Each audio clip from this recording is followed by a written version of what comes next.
موضوعات مهم دستگاه پروتونیک گزینه ریست هست و دوستان سوال میپرسن میگن که ما دستگاه رو چه موقعی ریست بکنیم. ببینید دوستان، ریست کردن دستگاه بستگی داره به شرایط محیط، شرایط هدف و همینطور اینکه شما دنبال آشکارسازی بهتر فازهای مثبت یا فلزات هستید یا آشکارسازی فازهای منفی یا حفره هستید و یا اینکه میخواید دستگاه فازهای مثبت و منفی را به صورت متعادل برای شما شکار بکنه.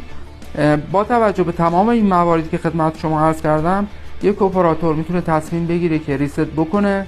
و اگه خواست ریست بکنه دستگاه رو در چه شرایطی و در چه جهتی و در چه متراژی ریست بکنه، یا اینکه در بعضی از مواقع اصلا کلا زدن ریست اشتباهه و در بعضی از مواقع با توجه به هدفی که شما از اسکن دارید نباید اصلا ریست را بزنید. و زدن ریست هم به این صورت هست که با یک بار فشار دادن ریست دستگاه کلا ریست میشه و نیاز نیست که شما مثلا یک بار بزنی نگهداری یا اینکه دو بار بزنی و نگهداری که دستگاه خوب ریست بگیره. زدن یک بار کلید ریست دستگاه به صورت کامل ریست میشه. دوستانی که نیاز به آموزش تخصصی در مورد دستگاه پروتونیک دارن میتونن از طریق شماره‌های شرکت پایدار مدن با ما ارتباط بگیرن و آموزش تخصصی دستگاه پروتونیک را به صورت کامل از شرکت ما دریافت کنن.